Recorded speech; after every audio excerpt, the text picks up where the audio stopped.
Welcome everyone back to the Sanderlanche. I am Dak, and with me, as always, is Data, Jamie, and Joe. And this week we're covering chapters 24 and 25 of Mistborn: The Final Empire. In these chapters, it starts out pretty happily. The gang's all back together and having a really good time, so naturally that means things are about to go to hell. And it turns out Yeden has ruined everything for everyone, has led part of the army into battle, and now most of them are dead, and the rest of them are just like, holy shit, what the hell do we do now?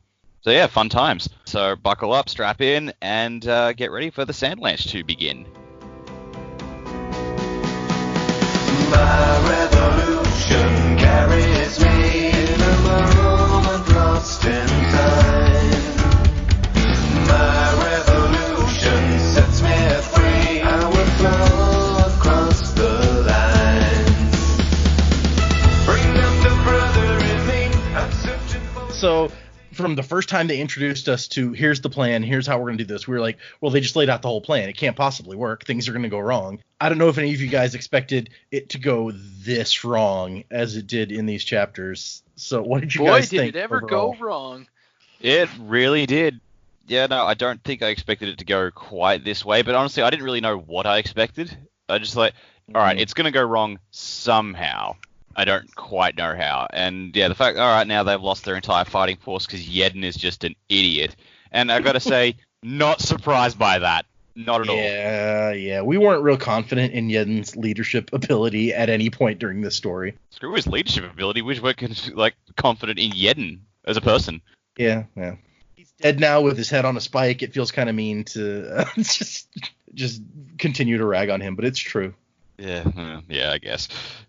I can't say I'm shocked at how quickly it went wrong. Once we knew it was going to go wrong, how quickly it went wrong.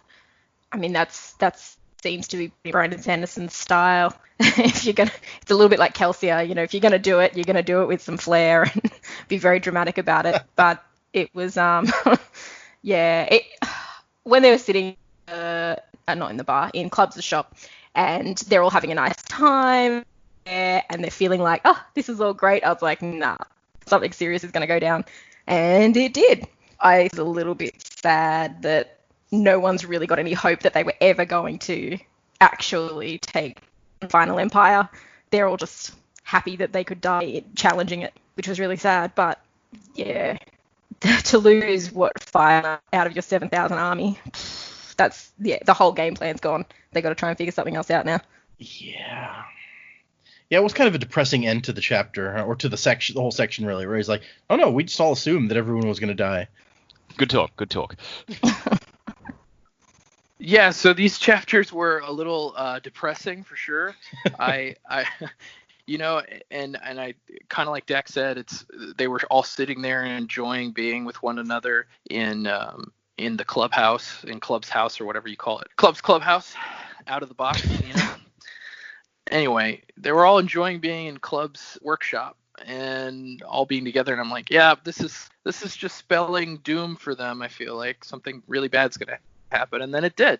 And yeah, I mean, Yeden following the decision of those generals, I mean, it was just really, really poor thinking on his part. But again, I don't think he was ever cut out to be a general. I think when Kelsier put him there, I mean, we even know for a fact he didn't plan on keeping Yeden there forever. He was going to bring Breeze in.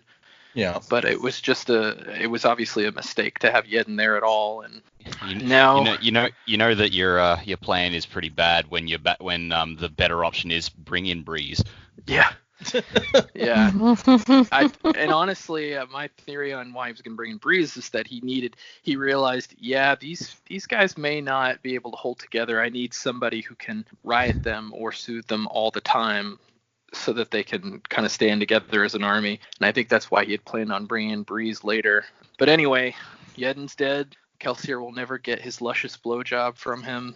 It's just it's a very sad state of affairs for our thieving hero group. Yep, our hero thieves. It's a thing.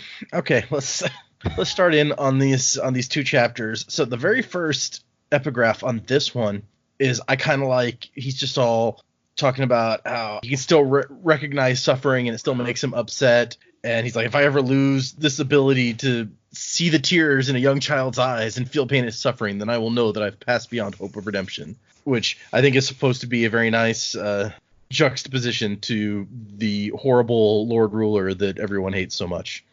Also, it's a kind of a nasty implication at what Kelsey is doing, because he didn't really seem to give a shit about such things right now. Mm. I mean, yeah, the Lord Ruler is holding his own humanity to account at least. Yeah, so maybe we're getting some more parallels. Although he seems to take it kind of hard when all these people die for him.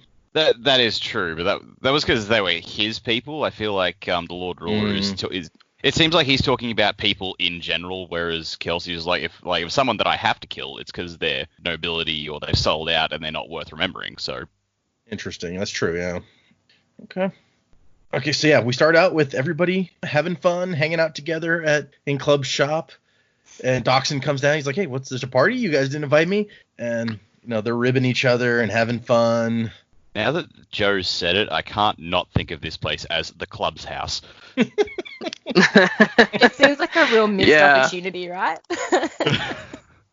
It's like, is that actually why his name is Clubs? Yeah. When I was reading this section, I just kept thinking of the song, "Boys are back in town, boys are back in town." That totally fits. I was thinking of the party scene in Avengers: Age of Ultron, where they're all like gathered around the table with a few drinks, and they're trying to lift Thor's hammer. Except instead of a hammer, they were going for an accent. We start out with Ham having ripped the sleeves off of his uniform coat because, as I mentioned before, he hates sleeves, and he just wears vests with nothing underneath. He worked hard for those pewter arms. Got to show them off. Yeah, gotta show off the guns, obviously. And I like his little thing about how money is a physical representation of the abstract concept of effort. And then Kelsier's like, "Oh, by the way, I need a few physical representations of the concept of effort." It's a fun little exchange before they move into making fun of Breeze by all talking in Spook speak, which I love. The very first part of that is Spook says the thing, and Breeze is like, "I have no idea what you just said, child, so I'm simply going to pretend it was coherent and then move on," because it reminds me so much of our discussion in the last episode. I was going to say, yeah, that's pretty much our game plan. But, ironically... I'll explain it. Well, in this case... Hold on, let me find it now. So, in the annotations for this chapter, he says, "If you hate Spook's dialect, I apologize for this chapter. This is the place in the book where I spent the most time on it, and I really like some of the phrases here. I tried to make the dialect focus on rhythm and sounds, making it alliterative and interesting simply to say out loud. But in case you need it, here's a loose translation of the exchange in the chapter." Good. Yeah, I'll tell you guys what this means. So Breeze gets Spook to go get him some wine, and he's like, "Oh, I love this kid. I barely even have to push him." And Spook says, where is it? Yeah. Nicing the knot on the playing without. Nicing the knot on the playing without. And apparently that means it's not nice to play with people like that.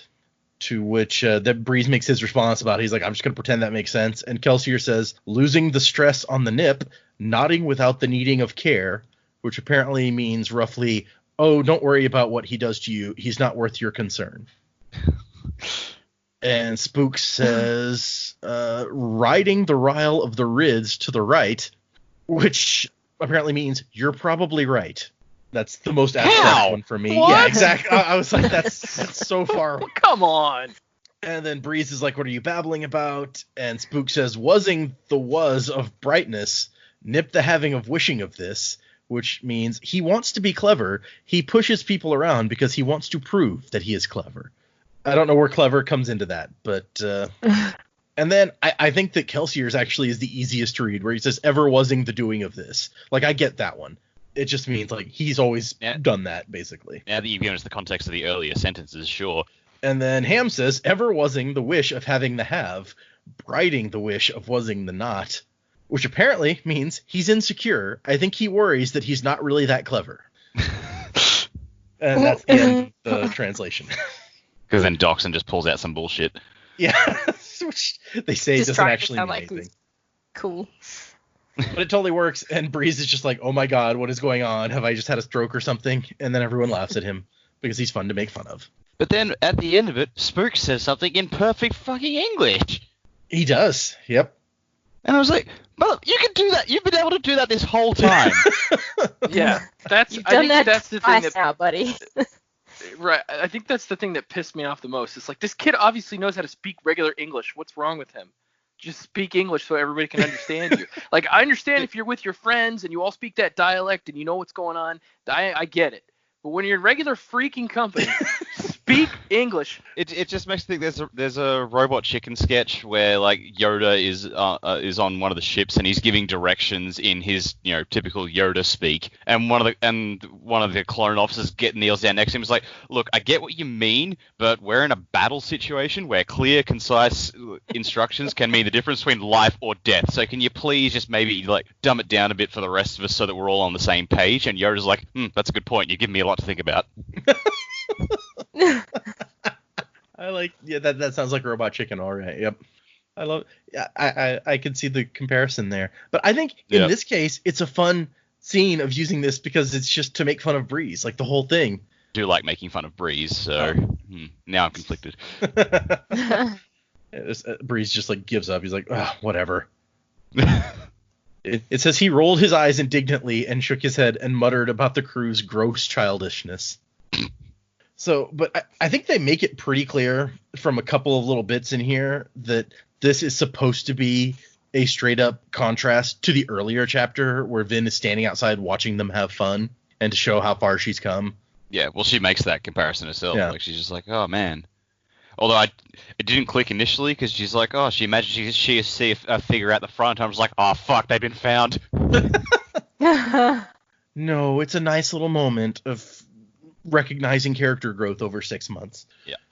There's also a moment in there, I don't know if anybody else picked up on it, where Kelsier hands her like a cup of wine and she pauses for a second before drinking it because she didn't ever used to be comfortable drinking a drink that was prepared by someone else. Yeah.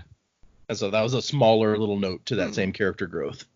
So we find out that one of the great houses is on its way out of the city, basically. House Tekiel. Which isn't that one of Ellen's friends? Isn't he one of the House Tekiel guys? Yeah, that might be true. Hold on, let's see now. We're gonna remember, go back actually. and look. I remember one of them was Hastings, but I don't remember. I thought Tekiel was one of like the unlikely people he would be speaking to, but maybe that was Hastings. Yeah. I'm not sure. If it is one of them, I just wonder how that would affect kind of what they're doing and planning and things. I'm not seeing that among the people that he was talking to. It is the house that Kelsier when he's pretending to be an informant, he tells Venture that Tekiel is buying arms from like House Hastings or somebody else at a huge discount and that they're cheating him because they're not selling it to him as cheap. But that is the only other one that I'm finding in here, other than the fact that that's also the house where he threw the dead guy on their lawn. Definitely one of the ones that he was manipulating anyway. It's working. Yep. So that part of the plan is going well. They're 1/10 of the way to destroying all the great houses. Woo. It's just going to be, harder without an army. Well, I mean, they haven't been destroying the houses with an army, so like That's they don't true. really need the army for that part of it. Kelsier says they're going to keep throwing balls until the end because it's the political battlefield of this house war, and they're going to send Ham to the garrison to talk to his contacts. And then Kelsier's slightly offended that Vin wants to go with Ham and learn how to use Pewter better. And she doesn't want to come out and say that's like, well, he's probably better than you at Pewter. You can't hurt Kelsier's, pride too much. He doesn't take it well. That's his own damn fault. The crew's concerned about the mysticism around Kelsier and the 11th metal, and he totally blows it off. He's like, yeah, we'll talk about it later. So I don't know. What do you guys think is going on with? Is it just about his reputation and making himself like super famous, or? I don't know. I feel like knowing Kelsier, I feel like it's something he just hasn't thought through. He's like, oh yeah, this is something that will totally help people think that things will be good to go, and then like over time that's just conflated with his ego and he's just sort of made it about himself. But I don't think he has any really clear idea of what he's doing with it. He was hoping, he mentioned he was hoping to have figured out the 11th metal by now, and he hasn't, so he's just kind of trying to put off having to deal with any discussion over it until he figures it out, because he still thinks he can. So I feel like he's just like, I'll get there because it's me, I'm awesome, I'll sort it out. But I just haven't sorted it out yet. Okay. And then we get the scene that we talked about earlier where he wants to send Breeze. I like Breeze's line of, "Have you finally grown so jealous of my impeccable fashion sense you've decided to have me disposed of?" That's where his brain goes first. Like, I'm just so fashionable. It's either his clothes or his wine. This guy. I don't know. Breeze is so fun. He's so fun to like make fun of that you can't even hate him for it. Oh yeah, I don't dislike Breeze. I just think he's just such an easy target, as the rest of the crew obviously think as well. And I also like his reaction to becoming a general, where he's just like, "I lead from the background, my dear man. I don't stand out in front. Go ahead, be a general. Do you have any idea how ludicrous that sounds?" Which, yeah, it kind of does. Let's be fair. And then it turns out the whole army like falling apart was all Breeze's idea, specifically so he wouldn't have to become a general. Yeah, he engineered it overnight. One way to get out of it. It's like, I don't want to leave the city. All right, Yeden. Yeah, hey, buddy. Yeah, it's me. Just like, go out, make an attack somewhere, fuck it all up, and that way I don't have to leave home. And they're having a good night. The night ends with them just hanging out, happily laughing, and Vin's like, "Man, if only Reen had known that this sort of thing was possible, maybe things would have been different for us." It has to end on a little bit of a bittersweet note, but he can still show up and be part of the good life, Vin. You don't know. After all she's put through, I'm just like, I really hope not. This guy's just like a massive twat. Well, we never actually met him. All we know is what Vin says he did, which we could probably believe Vin, but we don't know that much about his actual personality. Like, we've never been in a conversation with him. And honestly, he ran an ice cream truck on the side. The crew that they were a part of, though, it doesn't sound like a totally unreasonable way to behave either. It's only because they're siblings and we look at, our relationships, I guess, with our siblings and what we think is right and wrong. For her, she's like, well, this is just how you're treated in the crew. He's my brother, but this is how you're treated. Wait, was he a part of it? We know in this universe it's not normal. Was he a part of the crew? I thought he traded Vin into that crew to get away. No, he was a part of Kammen's crew. Yeah, because Kammen said that he like stole money from him or something. Yeah. Oh, okay. So yeah, he just disappeared one day and left behind some debts with Kammen, apparently, is what Kammen said. And that's why Vin was having to work off these debts somehow. Like that was ever going to happen. And so the next day, Vin and Ham are headed to the garrison, and he gives her, there's a bunch of stuff about how she manages to slip back into being a skaa really easily, and it's not awkward or like hard for her. It's just another disguise, basically, is how she's looking at it now. She has a whole different opinion on all of this now that she's been a noble woman for a while. But they talk about Ham's family a little bit, which we touched on before, and so this is, I guess, where we get some Ham backstory about his wife out there living in one of the suburbs of Luthadel or something, and she doesn't really have to work for a living because he makes so much money, and they're pretty well off, actually. So I guess that's nice. Well, Ham seems to be the one in the crew who has it the most together. It's true. He's very... So Ham seems to be the happiest. He does seem to be the happiest. That's also true. I'm trying to think now about the others. Kelsier, smiles a lot, but he doesn't... I don't think he's actually very happy. And Doxson is a worrier. I don't know how happy he is outside of a job, but once he's in the job, he's just worrying. I like the scene earlier where he's like, "What did you do to that dress, young lady?" Well, he's the money man. He's just like, I had to spend so much money on that dress. What the shit? Now I have to get it dry cleaned. Do you know how much that costs in a world where people breathe ash all the time? Yep, he's got to make sure nobody runs out of money. I mean, that was... It just seems like... Is he a tailor, maybe? Because he seems... he was worried about the vest with the... Ham's vest with the sleeves torn off. He's just like, God damn it, guys. Clothes aren't just objects for you to put on. There's art to this shit. He seemed more concerned. He's like, you know how much that uniform costs? Okay. Because that's when Ham gets his whole, yeah, but what is money, really? And I feel like I put in a lot of work wearing this uniform, so now me and this vest are even. He's even with the vest. It's great. So yeah, I don't know how happy Doxson is. Breeze seems happy-ish, just in his laziness and making everyone do things for him. No, Breeze seems content. Ham is happy and he's pleasant, whereas Breeze is just condescending and he's just... Happy's not the right term. As long as he gets what he wants, he's content, but he doesn't really seem to get any satisfaction out of things, whereas Ham does. If you follow. Yeah, when we first started out, Kelsier said that Breeze would be in because he likes a challenge. So maybe that's where he gets his satisfaction, is from like completing these challenging things. Possibly. Which I guess we haven't really seen. The job's not done yet, so he hasn't beaten the challenge. So maybe that's why. Yeah. Ham just wants the money for his family. As he describes here, he wants to move somewhere far away where it doesn't matter if you're a noble as long as you have enough cash. Which, in the Final Empire, that's probably about the best that you can hope for if you are a skaa. Pretty well, yeah. I did think it interesting when he said, "Oh yeah, we can move to another city as needed, or to a smaller town near the plantations." Like, wait, that's possible? Apparently, and I think she mentions it later in this chapter that maybe it was another one that I read. I don't get to. Apparently, travel is pretty restricted for skaa or for people in the Final Empire in general, but if you're sneaky enough, I guess. Because we know that those trusting plantation skaa kind of filtered out to other plantations eventually. And Vin talks about how the people working the plantations don't really know one skaa from another. So if one leaves or a new one shows up, nobody takes notice. Well, they don't have faces. No, of course not.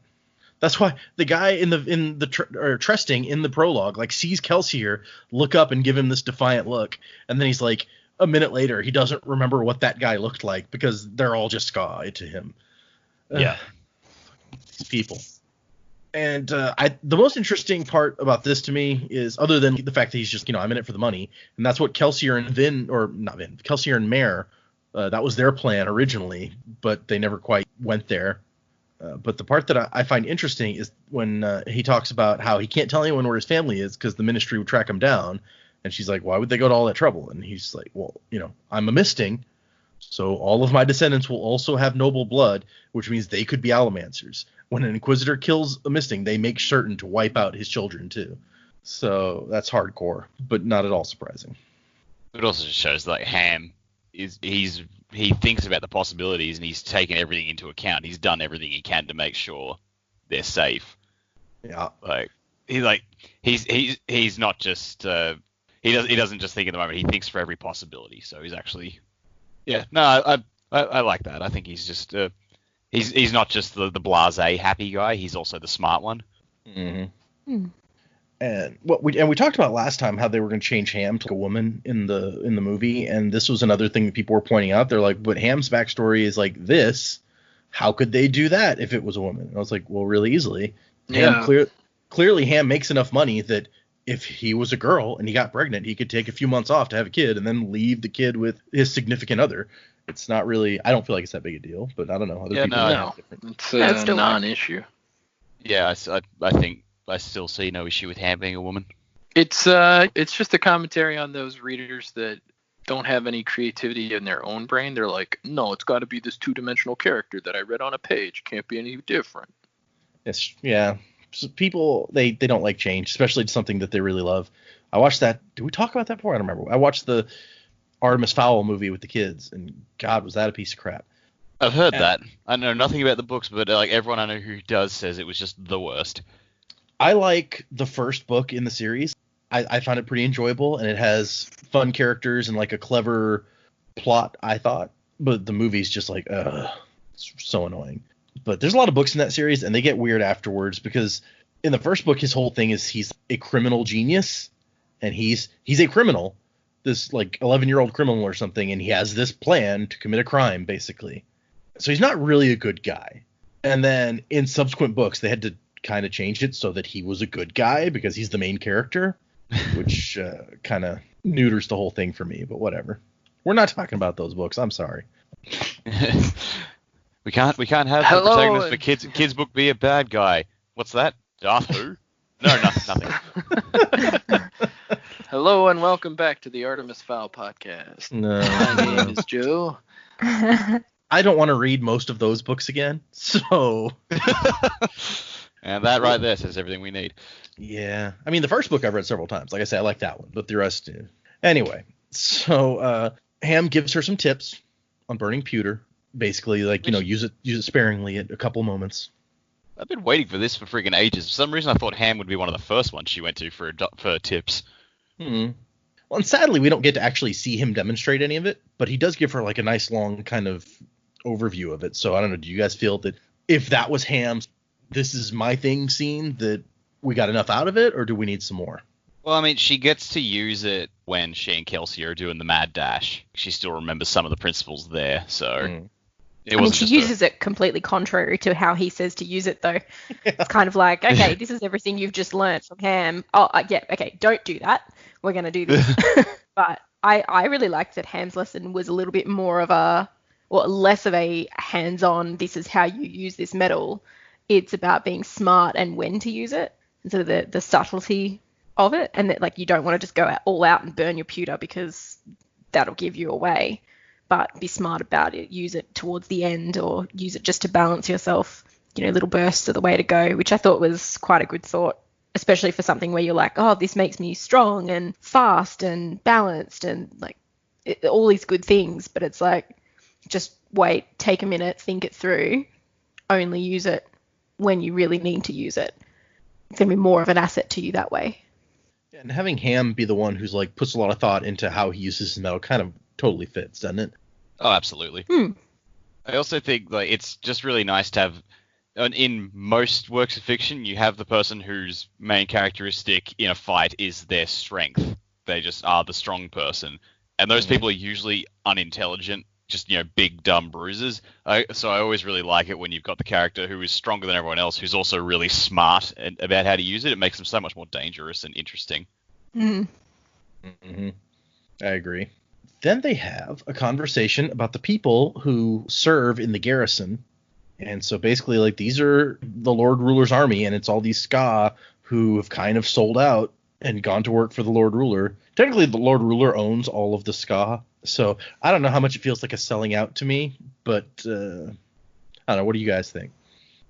I think mainly they feel like it's some kind of sellout because they do seem to be getting compensated for what they're doing, which allows them to A, have a better life than the other skaa, and B, I feel like they think it's a betrayal because they use their garrison to keep the skaa down. So it's literally like, hey, I belong in the guard, and I'm going to kill skaa if I have to, kill other skaa if I have to, just because that's what we do.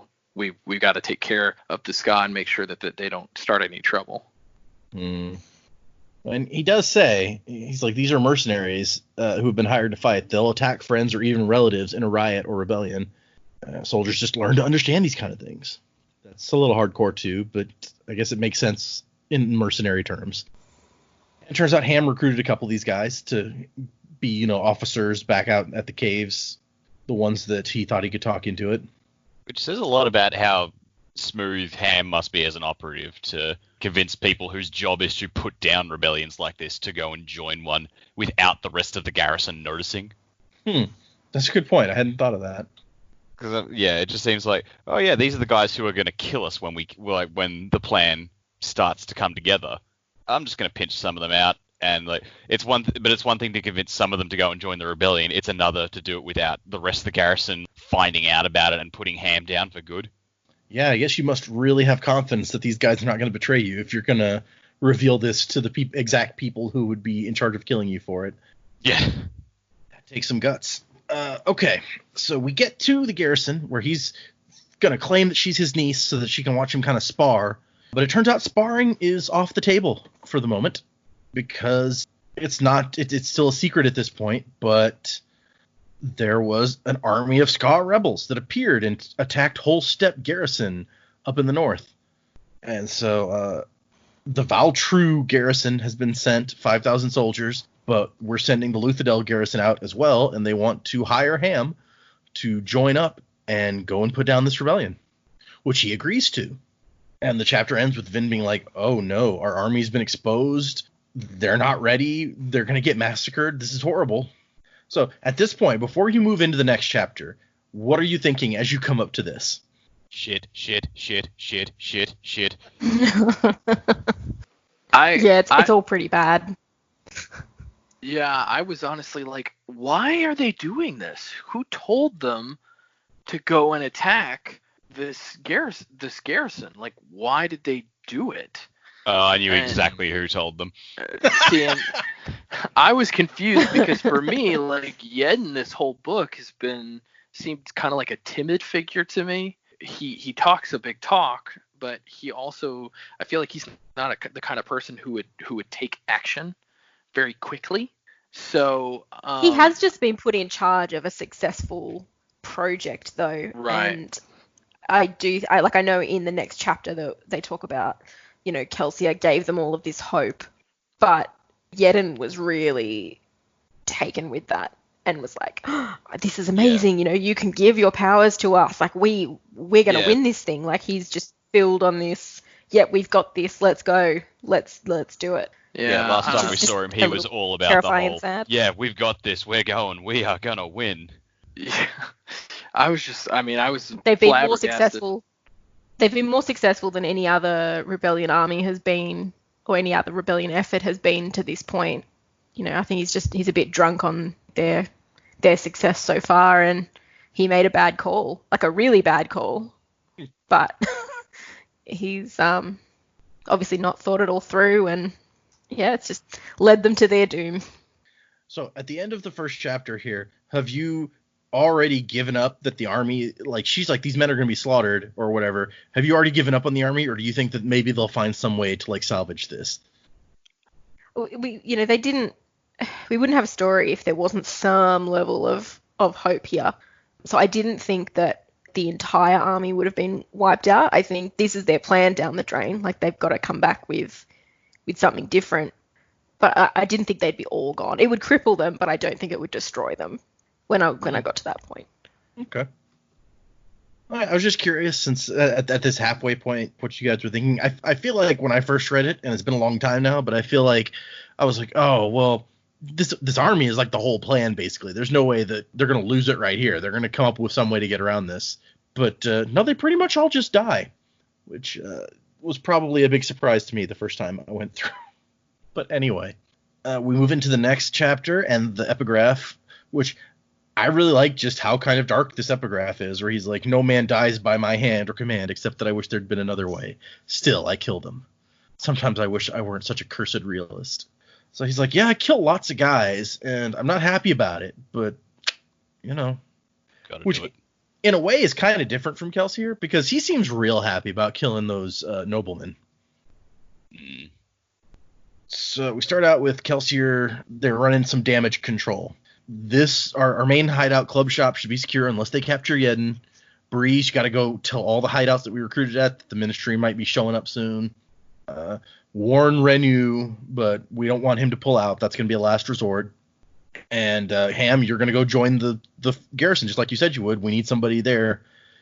And he's just like, okay, but I'm not going to turn against them.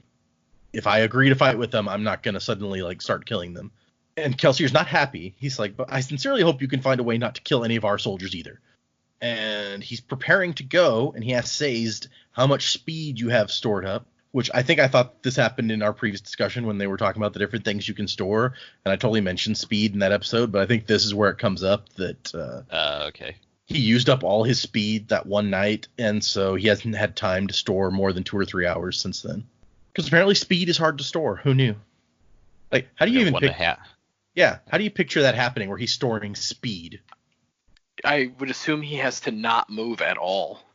Yeah, I guess to store the maximum amount, that makes sense. Like, you could move really slowly, but if you aren't moving at all, and you wouldn't be moving at all even if you weren't storing anything, then is there speed for you to store? I don't know. So all Saze has got to do is go down, pop a movie on Netflix or something, and just chill out on the couch for a few hours. So Sazed can't go along. Very sad. I'm sure he really wanted to go to this big battle. But Vin wants to go, and Kelsier's like, you've never done anything like this before, and she says that's fine, even though it becomes clear very quickly that she has no idea what they're about to do. So she's kind of foolish to just be like, yeah, no, it's fine. But that's kind of Vin.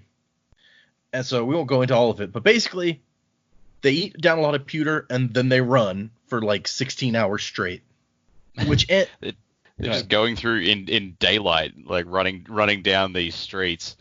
And I don't know, they're just like, we don't care who sees us, we're just going for it. And I'm just imagining all the skaa looking at them going past, it's like, Oh man, them people is gonna freaking kill me with their cloaks and stuff. Gonna shove the cloak down my throat. Well, and I do like that they call that out. They're like, some of the people start yelling as they rush by, and then they see the cloaks and they're like, oh, I better shut my mouth. You don't want to start anything with a Mistborn. And then I'm just imagining, like, they jump and they use the guard's armor to push themselves off the ground, and they just crush into the ground. I'm imagining this guard just sit there trapped on his own armor, just going, halt. One hand weakly in the air. Halt. I like that. Okay, so no, it was in that previous chapter that we read where Vin mentions that the Lord Ruler very strictly controls travel inside the realm. She's like, you have to go through the gate and be checked off that you have a legitimate reason to be able to go anywhere, to even leave the city, because the Lord Ruler's like, no, I want to know what everybody's doing at all times, basically. And that is the part that they skip here, where the two soldiers who are there checking to see if everyone's allowed to leave, they just use them as anchors to shoot up over the wall and run off. So it would have been a lot of precious time wasted if they'd been standing in the line, waiting to get their passports and visas checked, and it's like, oh my god, Do you have any fruits or vegetables? So it's a 2-week trip by canal, but we're gonna run it in 16 hours or less. And she says they're running maybe not quite as fast as a galloping horse, but they do not stop running. They go all through the night and into the next day, and it results in some of my favorite bits of Vin thought, just because she's so out of it by the end.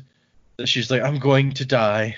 I hate running. That's why I've always lived in the city, not in the countryside, so that I wouldn't have to run. And it's like, she knew she wasn't making any sense, but lucidity was not currently one of her virtues, which is just an amazing line. And they find the battle, and they see their people getting just slaughtered. I did like hear how Kelsey is just like about to run straight into the battle, and Vin's just like, dude, what the hell are you gonna do? Like, there is an army down there. Who gives a shit how much adium you got? You're not gonna be able to take on a whole army. Yeah, I mean, we know it's like 5,000 guys down there in this enemy army, so I don't know. See, and there's an example of, like, Kelsier really cares about these people. He's like, I don't care if there is an army down there. I'm gonna go down and try to save my army, basically, my people that I've led into this. And Vin has to stop him. And in the annotations, it actually says, it's like, if Vin hadn't been there, he would have gone down there and he would have died.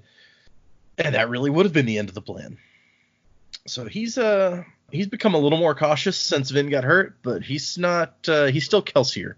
Well, it's funny. Like, I thought when he first took her with him this time, I was like, dude, did you learn nothing last time? Like, just because she says she wants to come doesn't mean she should come. And I was really glad that she had that moment where it was like, really stop and think about this, because this is not going to end well if you go down there.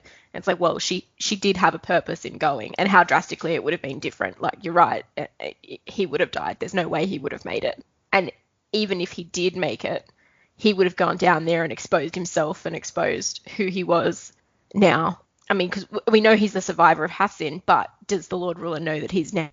We don't know how much they know. He could have given up so much more information.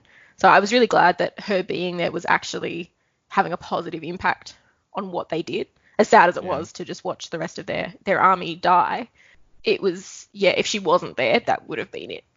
Yeah, it's definitely a contrast to the last time where she's serving a very important purpose here. I agree with you. And we also find out that the Valtru garrison, or whatever they're called, apparently has orders to wipe everybody out because they don't even let them surrender. People are throwing up their hands and they just keep killing. So that's nice. And Vin only convinces him to leave by saying, let's go to the caves. They would have left some men behind, right? We can save them. Let's focus on people that we can save, not doing something stupid for people that you can do. Because she points out, it's like, even if you could try to get them away, they don't have allomancy to run away fast. Like, what are you going to do? And then, so they go to the caves, and Kelsier's like, oh, there's no one here. She was wrong. But she sees something that he does not see, and it turns out that there are people still. We find out that it's like Captain Damu, who we know from earlier, is still here, and he's leading this group of 2,000 people. And they're not, Kelsier's disappointed that they're not the most fit men. He's like, there's a lot that were past prime fighting age or before prime fighting age. The people young enough to be scared or old enough to know that this was stupid. But it's something, I guess, you know? Yes, the old men and green boys. And I like the Damu's first thought. He's like, oh my God, Lord Kelsier, I'm so sorry. We were wrong to stay. The army must have won. That's why you're here, right? We thought we were being loyal to you by staying, but we're so sorry. And Kelsier's like, the army is dead. We have to go now. Like, really gonna go. 2,000 people aren't exactly the easiest thing to hide. They were really lucky they had these caves, so. Mm-hmm. But I mean, the garrison, they're still fighting. They're still fighting, and the Lutherdale garrison, like at best, on their way. Especially if this takes 2 weeks by canal. You know, the garrison aren't going to be able to run there in 16 hours either. So they're all going to go and search the caves and try and find any trace of what's left of this rebellion. So, I mean, getting them out of the caves is probably a good start because obviously they've twigged too. Like, definitely got to get them out. I'm just not sure where they can go after that. Yeah. Far enough away that they don't look for them, I guess.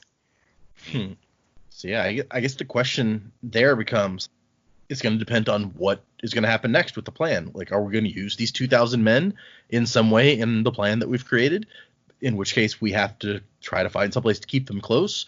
Or is the priority at this point just like, we have to have these men survive? We're going to like split them up and filter them out into plantations or something to just disperse them and keep them from getting murdered. We'll, I guess, talk about that a little when we get to predictions, because the main thing that I want to do in predictions is find out where everyone thinks this plan is going to be going now that we no longer have an army. So we'll get there. We get to Kelsier out in the middle of the night with the whole army that someone has planned to bring bedrolls and food and all this other stuff. And Kelsier's like, as soon as I find that guy, he's getting a promotion because that's the best thing that's ever happened so far. And it turns out that Yeden, we talked about earlier, how his generals were like, hey, it might be a good idea to give the men some battle experience. Let's go out and test the army and by having an attack on this garrison. And he meets up with the guy from the prologue, Goodman Menace, as he was called. I've been wondering if he was going to show up. Yeah, I was kind of curious if anybody had been wondering about that, or if it was just like, no, you know, he was a one-time character, but he gets a bit of a piece here, and he explains that the men believed in him and thought they couldn't lose, basically. The generals and Yeden and everyone. He gets a whole speech about how he's like, people think that young men are fools, but I've noticed a little bit of age can make you far more foolish than you were as a child. Yeden was the type to be too easily impressed, both by you and by the reputation that you left for him.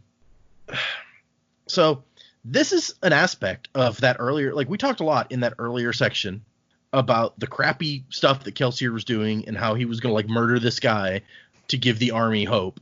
But this may have been the worst thing that he did, was he gave them so much hope that they were very foolish in the things that they did because they thought they couldn't lose. I don't know. In comparison to the part that we spent so long talking about earlier, what do you guys think of that? Like, that was the whole thing that he was trying to accomplish. That's why he did that whole show and almost killed a guy, was to make them think that they could win. But apparently it went a little too far. I think something this book has dealt with a lot in various different chapters and with different characters is these unintended consequences of our actions. And I mean, this is definitely one of those things that they've presented us with. So I sort of forgot where I was going with that train of thought. Okay. Never mind. Sorry. Yeah, I don't know. Just I feel like a lot of it comes down to Kelsey just not thinking about stuff. He thinks I can do this, therefore it will be good. And yeah, I guess it just comes down to everyone needs oversight. Everyone should be running their plans with each other to make sure things are going to go well. Like, you know, Kelsey probably should have spoken to Ham about that little stunt he pulled before he did it. Yeden should have spoken to someone else before he led an attack. Yeah, it just seems like a lot of people think, I've got this great idea and I'm going to put it into motion without talking to anyone else. And it's like, hey, maybe you should double check that with someone. Communication. Yeah. You know what it reminds me of? It reminds me of somebody who's trying to be Batman but is not Batman. And what I mean by so they're wearing hockey pads is what you're saying. No. Batman is always a step ahead. He's always planned out everything. that he's going to do before he does it. And a big part of Batman, especially the comics, is that people are always doubting that he can accomplish something, or they're always like, well, why don't you tell us what's going on so we're not left in the dark? And he always does his own thing, doesn't tell people what he's doing, and then eventually he'll succeed because his plan worked, which, you know, people around him don't particularly like, and sometimes it comes back to bite him. For the most part, he gets the job done. And I feel like that, because Batman's always got secrets. There's always, you know, just like this book, there's always another secret. I feel like Kelsier's trying to be Batman, but he's not smart enough. He's not good enough to do the kind of stuff that Batman does. He's still Jason Todd. I feel like that's a very Sherlock Holmes aspect of Batman, because that Sherlock Holmes operates the same way, where he's thinking like 20 steps ahead, and he never tells anybody what he's thinking, because although with him it's more like this pride where he's like, well, if you can't figure it out, then I'm not going to sit here and walk you through the steps while I'm still in the middle of stuff. But Batman is very much the same way. You're right. I kind of get that. Are you familiar with the Batman Gambit? The Batman Gambit? No. Yeah. I've heard the term, but I don't know the definition. So it's a trope that you can find on, like, you know, TV tropes or whatever. And so you've heard of the Xanatos Gambit. Yes. Or most of us anyway.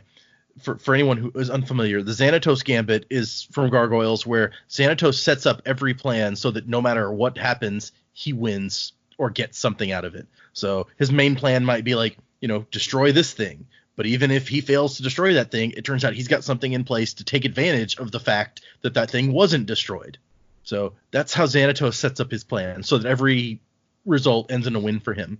The Batman Gambit is the Batman version of that same trope, where Batman sets up the plan, but it's based on him knowing everyone so well that he can predict what they're going to do in any given situation. So he knows what they're going to do, and he sets up the plan so that whatever it looks like he's doing at first, it's actually their reaction to that gets him what he wants. And it's just what Joe was talking about reminded me of that, because it's always Batman playing like chess 10 moves ahead of you, basically. Right. And I feel like that's what Kelsier has been trying to do a lot, especially with him playing the houses against each other, and it has been working. But whatever his grand scheme, I feel like whatever his grand scheme was for using this army outside of what he's already told us, he didn't do it. He didn't do it the right way. He didn't do it properly. But by the same token, it comes down to, like, the error was not in some grand idea that he had and how to use it. It was some minor part of everything that he didn't think was important that wound up being the undoing. Because, as it turns out, leaving Yeden in charge without oversight was the problem here. And, like, you know, Kelsier didn't think that would be a thing, because he's just like, oh, Yeden's part of the team. It doesn't matter. Yeah, I mean, I guess you could extend that to the Batman Gambit, saying Kelsier did not know, he did not correctly predict how Yeden would act and react to the situation that was put before him. Yeah, he misjudged Yeden.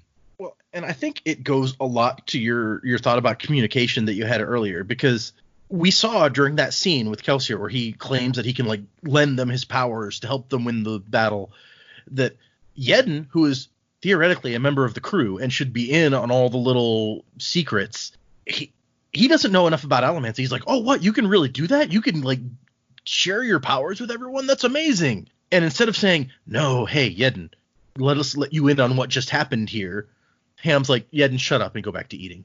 Me and Kelsier are having a talk right now. Yeah. The grown-ups are talking. You're just the man who pays us. Yeah, so even if they had communicated with Yeden that much. Figurehead. Yeah. He's now just that figurehead who is in exactly the same position as any one of those who have been recruited in that army. He's got no clue what's actually going on. No wonder he led them all to die. Yeah, some serious overconfidence there. And apparently he never even understood the plan well enough, because they're like, even if this had been a complete success and you'd killed this garrison and all our army had survived and we won this battle, you've revealed the existence of our giant army, which makes it useless, because surprise was like 9/10 of this deal. Right. So he never even understood the plan well enough to get that. Yeah, it's like he wasn't there, like he wasn't listening to what Kelsier was saying the whole time.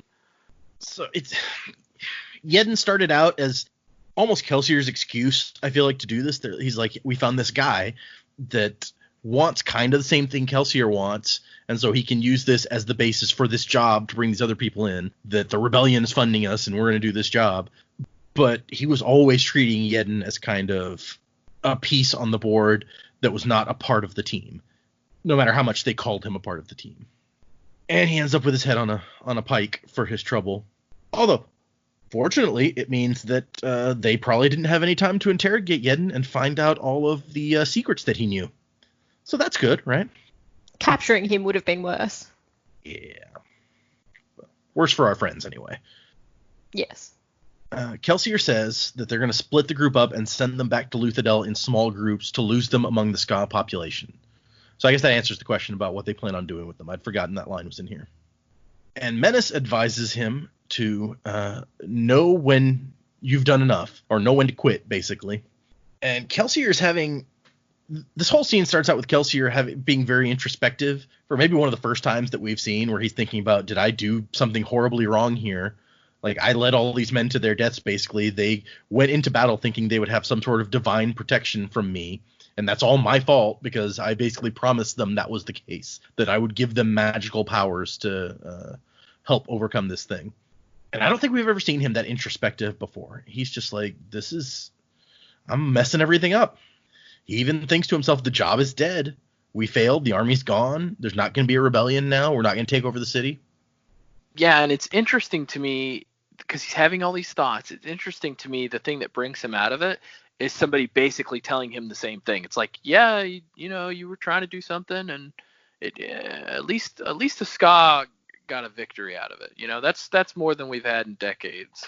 So you've done something admirable, but it's time to quit now. And after he's had all these thoughts about how the job is done, then he turns and it's like, no, it's not over. You don't tell me to quit. Only I can tell me to quit. I'll show you. Nobody makes me bleed my own blood. Nobody. It's like, oh my god, the job is over. We failed. Yeah, man, we did. How dare you agree with me when I talk about our failure? And in the annotations, this is interesting because I think this is the only time that I've seen this. But what he does in the annotations for this chapter is he says, here is a piece of my journal entry from the day that I finished writing this chapter. And so he says that he knew he wanted Kelsier to have this sort of soul-searching period, followed by the return of Menace. But the problem is I wasn't sure exactly how much I wanted him to self-doubt, because he really isn't the type to second-guess himself, so I didn't feel like he could brood for very long. Which totally goes with our perception of Kelsier. It's like, he's not a guy to second-guess himself. He's the guy who's completely confident in himself at all times. I mean, he does brood a bit, but it's mostly about things in the past, like, with Mare and everything else like that. And he's kind of just like, that was last time. Now I'm so much better. And, yeah, basically. But he says the second half of this chapter didn't start to work until I made Menace a conversational antagonist, having him advise Kelsier to give up. That was also his function back in the prologue. He says chapter 1, but it wasn't chapter 1, so I was trying to figure out what to put there. So apparently, originally he had this guy not as, I guess, antagonistic towards Kelsier, although he's not really that antagonistic. He's like, hey, you did good. It's the time to give up now. But I guess Kelsier needed someone to say that kind of thing to him and not try to encourage him that, no, it's okay, you can still do this, in order to turn around and be like, no, I'll show you. It's the sort of thing like if Menace said, hey, we can keep going, Kelsier just fights with what people are telling him. So if Menace had said, yeah, we can totally keep this going, Kelsier probably would have just gone, no, we can't, it's all over. Kelsier's just the contrarian. He really is. As long as because he's so full of himself that he can't help it. Yeah. Also, just on the note of the annotation, so Sanderson writes and he churns out books once a year, and in addition to writing a book, he also keeps a journal the same day. Like, does this guy do anything other than write?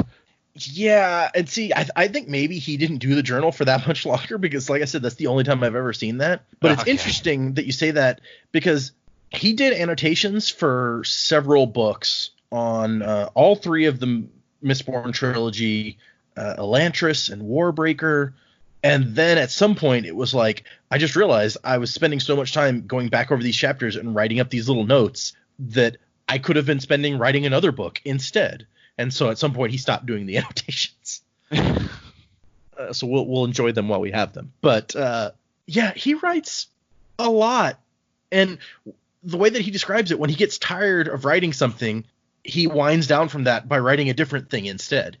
That explains so much. Yeah, no, it does. That's why he has like all of these different books, and sometimes he'll be working on one book, and then there's one book, maybe in the Mistborn series actually, that it was just like he's in the middle of doing something else and he needed a little break from that, so he started like a 2-page writing exercise that just became a book on like a plane ride or something. And it was like, oh hey, this is practically a finished book now. So he's a little bit crazy, but I love his work, so I'm okay with it. I'm fine with him being a writing machine and not like Rothfuss or somebody. I don't need another Rothfuss. It's okay. Yeah.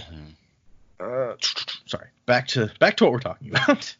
It's really super depressing, actually, that Menace is like, as we talked about earlier, he's like, oh no, all these guys came here expecting to die, and you did really something amazing. You gave the skaa the greatest victory they've had in decades, maybe centuries.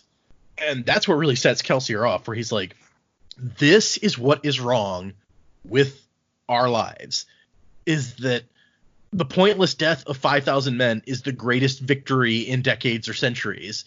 That's how hopeless our lives are, that we have to find comfort in defeats that we already assumed were going to happen anyway.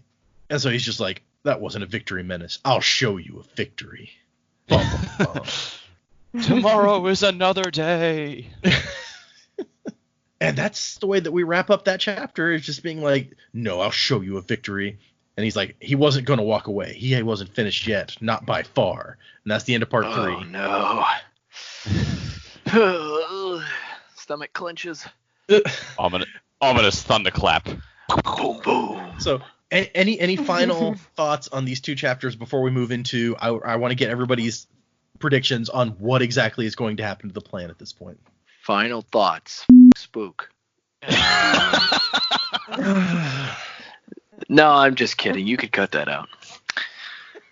I don't think Finn's gonna do that. No, it doesn't seem likely, does it? She even thinks at that party, we jumped over that, but she's just like, he's avoiding looking at her, and she's like, I'm gonna have to deal with that kid, but not tonight. Ellen was not a murderer, and Kelsier was back. This is a night to party.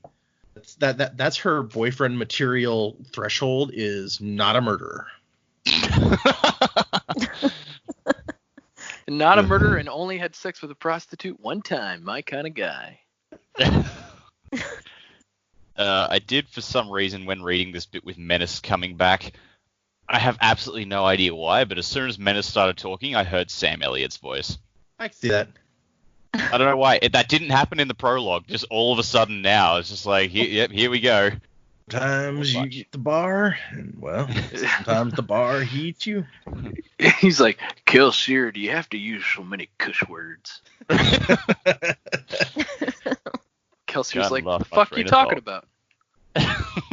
He's like, have it your way. Yeah. Anyone else have thoughts on the chapter? No, not really. Okay. So, predictions. Let's go reverse order of how the introduction section. So Joe can go first on predictions. How do you think the plan is going to go from here on out, and then any other predictions you want to do too? I don't want to stifle you. Yeah, sure. Stifle meatbag. No, that's a nice Bender quote for you there. Futurama, great show. Until Comedy Central picked it up, and then it was terrible. Yeah, no, it got weird. We'll move on. So I really don't know. I mean, I feel like he might just try to start chaos in Luthadel at this point. Just like blatantly turning houses against houses, instigating as much rivalry and war in the city as possible, just to plunge things into chaos. Maybe he may try to do like planned strikes against certain outlying garrisons and things, just to, I mean, I feel like that's his only move now. Just like plunge everything into utter chaos so that he can somehow reap the benefits of it. That's my immediate predictions for how the plan's going to go. Okay. I've got a few things also that I want to talk about in relation to just theories that I've had, that we've all had in the past, that kind of where I think the book is heading generally. So I'm gonna start with like little bits. For example, the earring. I mean, we talked about this to an extent. The earring that Vin has, her mother gave her. I do think Vin must have snapped that day, whether it was when her mother tried to kill her or when she killed her sister. However it happened, I think maybe Vin killed her sister. I don't know the exact details. The earring is a mark of the nobility, or basically people like, you know, the jewelry metal in general. It's like that's a mark of nobility. Her mom is calling her a queen. If anything, you know, at the least, I feel like that means that she's acknowledging Vin's noble blood. At the most, calling her a queen, I would think that she is the Lord Ruler's daughter, which is something I've been theorizing about for a while. So we've got that piece. I think Reen knew more about Vin than maybe he let her know, and I think that's maybe why he decided to leave, because he didn't want to be around her when whatever explosion around her might have happened. He may have been aware that she might be caught by obligators, and that he might be implicated as well. So I think that may be why he left. And then the 11th metal, I've got kind of a wild theory about. If Kelsier gets it to work, I almost think it might be the metal that allows you to bestow allomancy powers on people.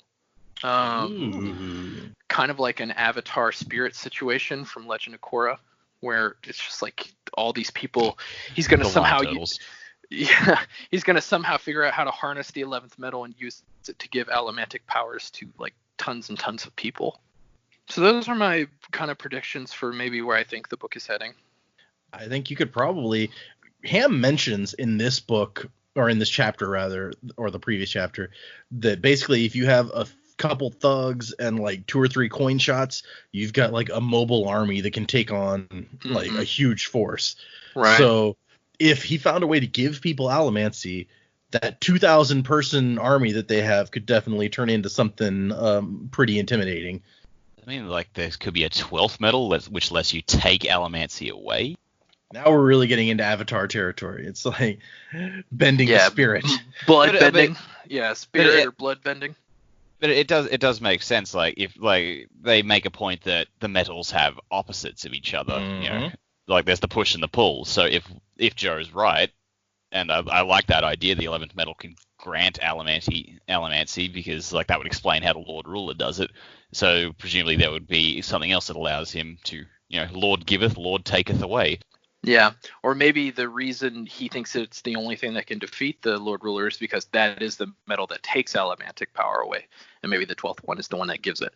Either way, I think it's an interesting interesting theory that, you know, may have some relevance to what's going to happen.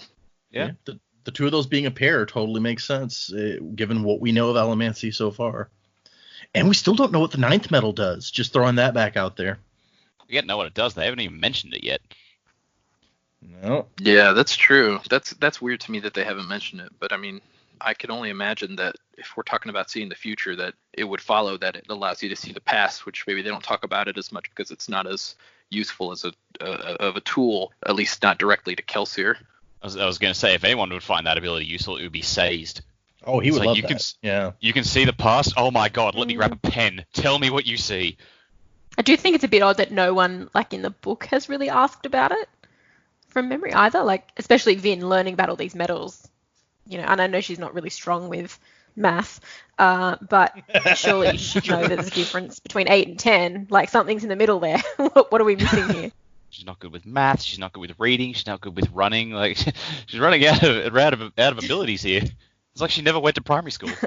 Well, that's a perfect segue into not Dak's turn, but Janie's turn. What kind of predictions?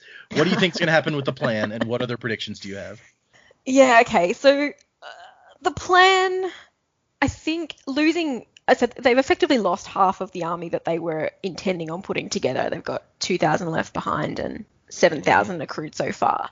So they've gone and lost 5,000 people. I guess with the strength of the garrison, even an army of 10,000 I don't think would have worked. So I think they're in a better position now that they've lost the army early and they've been able to see how the garrison would respond, because they've just pulled everything out and gone, nah, we got to shut this down. So even if they had all 10,000 go into battle, wherever they were going to go, I don't think it would have ended well for them anyway, and then you would just have 10,000 deaths rather than 5,000 deaths. So the fact that they've still got 2,000, I think, gives hope for the army. It does mean that they need to change their tact altogether, and I think at the very least temporarily filtering the skaa back into the population is probably a good call, because at this point they don't, like the Lord Ruler's garrison, they don't know that there's more of the army. All they know is, yeah, we've defeated the army. I don't think they'll stop looking for them, but at least they know. It does mean that the Lord Ruler's onto their plan, which sucks. I think I agree with Joe that Kelsey is probably going to keep going with a more of his chaos approach in Luthadel, but I don't think we can discount an army. I'm not sure if I brought it up on an earlier episode or not, but I sort of thought a lot about, well, people snap. They go through this traumatic event. They snap. They become Mistborn. I hadn't really thought about maybe another metal being able to give the Allomantic abilities to people, but how many of these people will snap, and how many of them could be Mistborn and actually give them, more strength. So I think they're going. The Lord Ruler's really focused on, okay, well, they've given us 5,000 to battle. They're working on building a huge army to take us over, and I think it's going to be a smaller group that are more powerful that will be the ones that will go ahead. So I think there still will be a battle. It won't be as large. It can't be as large. There's no way after this news gets out that people are going to want to be recruited for this anymore.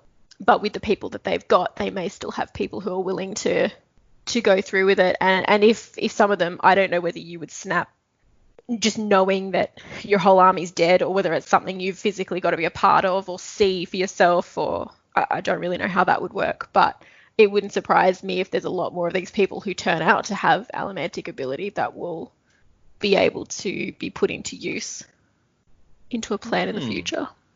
Interesting. That's a really good thought. Most of their friends dying might influence some of them to snap. I would point out that the plan, as far as we know it, was never to have the army openly fighting anybody, but they were going to do an attack on the pits of Hathsin to get the garrison out of Luthadel, and then they were going to move their army in after the garrison was gone and take over the city and kill the Lord Ruler while they were gone, so that they didn't actually have to fight. Oh, geez, steal my prediction before I get to it, why don't you? Well, I mean, that was the plan that they outlined for us. I'm not revealing anything. We already were told this explicitly. I know, but that's the when we get to it, that's the bulk of my prediction. I'll explain why when we get there. Okay. But yeah, so I don't think. Well, I mean, that's true, yeah. But they now could be ready. They're ready for that now. The garrison's going to be on standby. I mean, they think they've defeated this army. They know how they were going to behave. And yeah, that's a good point. I hadn't really remembered that was the plan. But yeah, I mean, they also know that the armies that are out there are enough to defeat that. And maybe if they've gotten rid of that, they wouldn't send the garrison out now. Okay. Any additional predictions? No, not really this week. Well, Dak, now you can have your turn. Now that we ruined your prediction before you got. How dare you? My thing hinged on the fact that they've sent the garrison from out from Luthadel to go deal with this army, and so I thought the crew is nothing if not opportunistic. They see an opening and they'll take it. Think of oh, Ham, you volunteered to go with the garrison an hour ago. Yeah, get on that. Go help them out. So we've got a man on the inside. So I think that will probably come into play. They might leave a few pockets of resistance out rather than going for occupying the city while the garrison's out there. They might leave some little insurgent groups out in the wilderness to form a guerrilla warfare style attack and lead the garrison from place to place. The main thing is to stop them from coming back to Luthadel. Meanwhile, the bulk of the forces, sure, there's not many left, but they can also do the same thing in the city, do more guerrilla warfare style things to weaken the city while the garrison is not there. and then you can try and just. That just strikes me as these are the guys that will take, especially Kelsier. He will take the opportunity from what he's got, and at the moment, what they do have, they don't have the army, but they do have a city without a garrison, so it's more undefended, and it's going to be easier for them to make their attacks and make their strikes. So I picture, going more guerrilla warfare style rather than the all-out invasion they were planning, and then they will try and take the city from that. And I think that's going to draw the Inquisitors out because less of a garrison and more of smaller resistance. They'll think, 2 or 3 spike faces will be able to deal with this. And then we're really going to see the Inquisitors in action, I think, as a result of this. Okay, interesting. Yeah, you got some good points in there. All right. Yeah, I think Ham is going to be causing a lot of problems for the garrison while they're out and about as much as possible. He's going to be trying to lead them this way or that way just to, buy the guys in the city some time. Didn't the guy he was speaking to in the garrison said he'd make him an officer straight away? Yep. Yeah. Yeah, so, I mean, he could be in a position to actually mislead them. That's what I'm It's an thinking. interesting thought. Yeah, this is true. Okay. Any additional predictions, just generally speaking? I had a crazy as shit one in my head a second ago, and now it's escaped me. Oh, those are the best kind. I know, damn it, where did that go? Oh, yeah.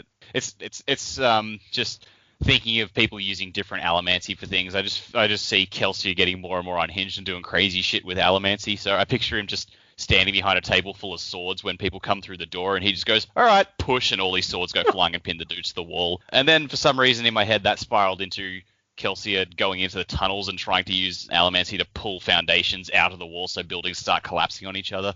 I don't know how likely that is, but that might be funny. That would be impressive. Yeah. Okay. I like how crazy that got. He's with swords making like an outline around you and pinning you to the wall. That's fun. Very specific. Yeah. I'm seeing like a cartoon in my head, and I can't think of which one it is, but it totally happens all the time. And like a million knives fly off and don't hit you and just like make an outline. Yeah. I don't know, for some reason I just picture Kelsier just like getting as dirty as he can with his allomancy now and just pulling off all kinds of weird shit. I feel like he will start using it to set traps, and he himself will be the bait, lead someone in there, and then all of a sudden turn the tables on them. Ooh, he's the cheese in the mousetrap. Interesting. Yeah. I like it. I feel like that is something he would do. With swords. Okay. Swords, giant bricks, I don't know.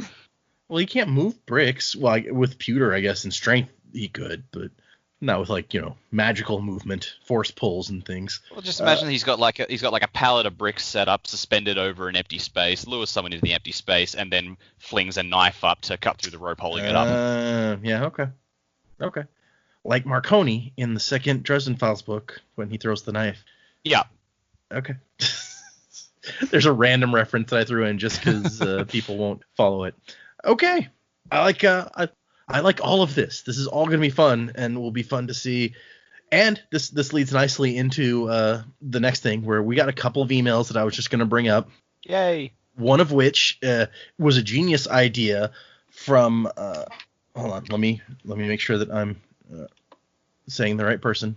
Looking at my emails from Angela, who we've heard from a couple times. She was the first person to ever email us. She sent in an idea where she was like, what you should do is for the end of the book, put together a most accurate prediction segment once we found out what was right and what was wrong. Is this the scoreboard? And bring back some stuff. So I'm totally trying to think of the best, most fun way to do that when we get there. I was thinking we might even I would just read the predictions to you guys, but then when I edit it and put it up, I would edit in that section from those episodes where that prediction was made and, talk about who did the best job overall. Because I even said at the beginning, I was like, I'm thinking about keeping score, but this will be more fun where it's just listen to these crazy predictions that came true because you guys have probably forgotten most of the ones you made anyway. So it'll be fun. Look, we made a lot of predictions so far. It's hard to keep track of what we have not predicted so far. Exactly. So it'll be even better when you're like, holy crap, I said that. Also, I feel like that this scoreboard thing, there'd be enough material in that to make a whole episode on its own. Yeah. Probably. Quite possibly. And I was thinking about whether to, because I feel like the episode where we wrap up this book, there's going to be a lot of discussion about the book overall. And as you can imagine, probably when you get to the end of the book, a bunch of stuff is happening. So Yep, it that's how will probably endings be a work. pretty full episode by itself. But the short that I have planned for us to read next is like as long as one of the chapters that we would usually read. So I was thinking maybe just incorporate it into the episode with the short that I had planned. So Okay. it's like the first half of that is some, fun, this kind of stuff. And then we'll talk about the short after. But we'll see. We'll see when we get that far exactly how it'll go. But yeah, that was one thing that we got. I loved her idea. Thank you, Angela. It's genius. And I'm still working on exactly how I want to see it play out. But it's going to be fun. And the other one, which I was just going to mention, was we got a comment, somebody suggesting that we all introduce ourselves at the beginning of every episode, and we discussed it. And basically, we do introduce ourselves. What the comment was, like, specifically, like saying what we do, like what are our professions, to give a better idea of our outlook and our perspective that we're bringing to this. And we talked it over, kind of decided that it's going to bog the whole beginning down too much, and we don't want to get into repeating a whole long thing at the beginning of each episode.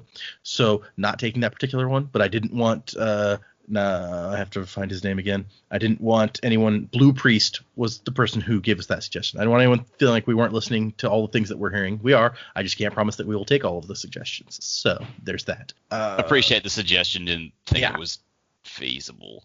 So if anyone else wants to send us stuff, Blue Priest commented on Podbean, which you can absolutely do. Angela emailed us at thesanderlanche@gmail.com, which you can absolutely do. You can also tweet at us at thesanderlanche, or post on our Facebook page, the Sanderlanche. You may be seeing a pattern emerging here. That's how that works. I have even this week I created an Instagram account. I don't know how entertaining it will be, because I don't know what pictures I'll be putting up every week. I can't just go out and steal people's fan art and start posting it, because that seems a little bit not cool. So I figured that I'd give people the opportunity to follow on Instagram. And then, if that's the way you want to find out each week when the new episode comes out, and you can click the link from there, that'll be out there too. I'm going to try to make the pictures entertaining, but I can't make any promises. That's the new place this week. I think we discussed. Sorry, go ahead. I think we discussed one week, having some of our listeners draw what they thought like the Mistborn cloak was going to be, or do like that. It could be cool to upload your pictures and tag us on Instagram as well. Absolutely, do that thing. So yes, if anyone wants to make art based on us, or if you want to make the songs that Joe keeps asking for, feel free. Yeah, come on, you know you want to. I don't think he's gonna get his "It Sucks to Be a Ska" segment song. Oh, come on! It's much more fun to hear him I'll sing it every time. Yeah, hold on. I'll give you a sound clip, and you can just loop it, put some music behind it. So here, everybody, shut up for a second while I do this. All right. It sucks to be a ska. There you go. Have that. Very, very, very good. I'm impressed. But people should totally if you can draw stuff of things that we've talked about, and we can see how it comes out, summoning volcanoes, or the skaa, talking about the mist wraiths on the roof and shit like that. Draw a mist wraith possum, sure. Okay, I think that's. Can't draw. I would love to see a stick figure version of that little comic strip. Oh yeah. No, I'm tempted to draw that. I can't even draw it. That would be fun. Okay, I think that's it, guys. Miracle of Sound music. Check him out. I would say them, but it's really one guy who does. You can even find some of his videos on YouTube where he's got 5 different windows where he's playing all the different instruments and then kind of synthesizes them together. It's kind of amazing to me, who has no musical talent, how good some people are with various 5 different instruments. But anyway, check that out. Send us emails, send us tweets, do all the things. We're in all the places now that I could think of. Do all of the wassing with the doing. Yeah, the wuzzing and the doing. Oh my god. Hey, at least you got an apology in the annotations this time, where he's like, if you guys hate this, I'm sorry about this chapter. Yeah, at least I got that. That's more than you get from most authors who write something you don't like, right? So that's true. Anyway, thanks for listening, everyone, and we will see you next week. What chapters are we next time? Thank you very much. What chapters? Let me bring up my thing. Next week, we're starting part 4, Dancers in a Sea of Mist is the title of part 4, with chapters 26 and 27. 2 chapters. I hope there's going to be exotic dancers. Yes. I hope your wife over here is just that one line as she's walking by your door. Okay, thanks everyone. Chapters 26 and 27. We'll see you next week. Bring up the brother in me. I'm searching for unity. Everything is changing inside.